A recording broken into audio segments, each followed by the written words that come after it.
आज की press conference जो है वो साबका डिस्ट्रिक्ट डोडा जो आप 3 जिलों पर मुश्तमिल है, रामबन, किश्तवाड़ और डोडा, तो इसको इसकी एक सब डिवीज़न को पार्डर को शेड्यूल्ड ट्राइब स्टेटस दिया गया है। उसका हम अप्रिशिएट करते हैं और हम समझते हैं ये एक अच्छा कदम है। लेकिन बाकी 6 सीटों को छोड़ दिया गया है। ऐसी हालत में मुझे लगता है कि सिंगल लाइन एडमिनिस्ट्रेशन भी सबसे पहले जम्मू सूबे में ज़रा डोडा में शुरू हुई थी, जब कैबिनेट मीटिंग हुई थी डोडा के अंदर, जिसमें मैं खुद शामिल हो गया था एज एमएलए। और उसके अलावा मैंने ही 2001 में एक बिल पेश किया था जिसको गवर्नर की रिकमेंडेशन के साथ कि रियासती गवर्नर जनाब वोरा साहब की उनके सैंक्शन के साथ कि जिसमें हम कहा था कि इसको हिल डेवलपमेंट काउंसिल का स्टेटस दिया जाए, लद्दाख और करगिल की तरह, लेह और करगिल की तरह। लेकिन ऐसी हालत में स्टेट गवर्नमेंट ने एक तरह से एक बराए नाम इन लोगों को खुश करने के लिए कि 20% आरबीए रिजर्वेशन दे दी थी नौकरियों में, एडमिशन में और कॉलेजेस में और बाकी प्रोफेशनल कॉलेजेस में। तो ऐसी हालत में एक तो मेरा जो बिल था वो सिलेक्ट कमेटी को गया, और चूँकि असम्बली डिसॉल्व हो गई और उसका वो जो है तो वो कमेटियाँ भी डिसॉल्व हो गई साबित। ऐसी हालत में एक नजीब सहरावर्दी एमएलसी डोडा ने रेजोल्यूशन पास किया था, कौंसिल ने यूनानिमसली हो गया था, जिसमें कहा गया था कि डिस्ट्रिक्ट डोडा को भी हिल डेवलपमेंट काउंसिल का दर्जा दिया जाए। ऐसी हालत में हमने कहा है कि इस स्टेटमेंट में जो कल बटोत में मीटिंग हुई थी उसमें तीनों जिलों के लोग आए थे और उसके बारे में हमने कहा कि जिस तरह पार्डर को ये शेड्यूल्ड ट्राइब स्टेटस दिया गया है, उसी तरह से इस वक्त लैंग्वेजेस जो हैं तो वो डिफरेंट लैंग्वेजेस बोली जाती हैं, जिसमें भद्रवाही है, सराजी है, ओगली है,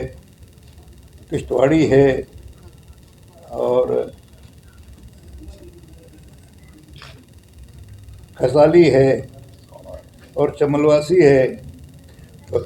एक दर्जन भर बोलियाँ बोली जाती हैं और ये ट्राइबल लोग जो हैं इनका इन्हिसार जो है वो सारे जंगलात पर था। और क्योंकि इंडियन फॉरेस्ट एक्ट लागू होने के बाद ये सब बेकार हो गए हैं और ये अपने ज़िले के अंदर जो जंगलात में काम करते थे,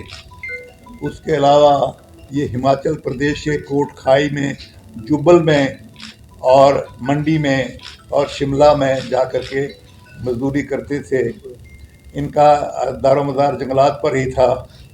और ऐसी हालत में दूसरा 10% 75% लोग जो हैं वो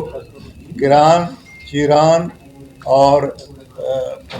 महान और पथरू वगैरह का काम करते थे। तो 75% लोग इसी में काम करते थे। और इनके ठेकेदारों के नाम दिए हैं, जिनके अंदर मलिक गुलाम मोहम्मद हैं और हमदुआनी हैं और सीराराम ठाकुर सीराराम हैं और ठाकुर गंधर्व सिंह हैं, जिनके साथ हज़ारों लोग ये काम पर हिमाचल प्रदेश में और जम्मू कश्मीर में काम करते थे। भाई ये हर हालत में फिट इन करते हैं शेड्यूल ट्राइब स्टेटस के लिए है, जो जिनका जंगलात पर इंहसार है, और गुच्छियाँ और बिनफ्शा और कुठ और पतीश और इस तरह के किन्स वगैरह जो धाते हैं, तो उनका बाकी लोग जो हैं 10% वो गुजारा करते थे। ऐसी हालत में इन लोगों की हालत और ज़्यादा खस्ता हो गई है। जिन फॉरेस्ट एक्ट जिसमें सब्ज़ दरख्तों की कटाई पर पाबंदी लगी है, और फॉरेस्ट टैक्सेस तो पहले ही बैन हो चुके थे,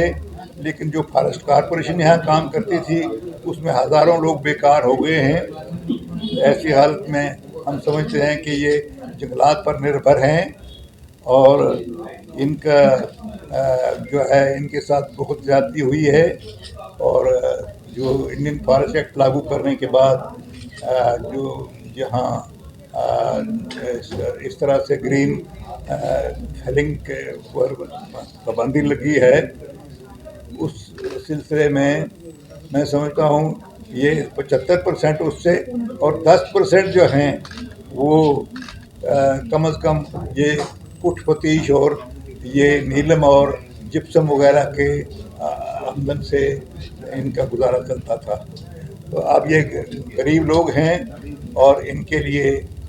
लिए पहले सिंगल लाइन एडमिनिस्ट्रेशन जो है लद्दाख और करगिल के बाद सिर्फ डोडा ज़िला में हुई थी कैबिनेट मीटिंग, फिर उसमें सारी रियासत में लागू कर दी गई। लेकिन ऐसी हालत में हम समझते हैं कि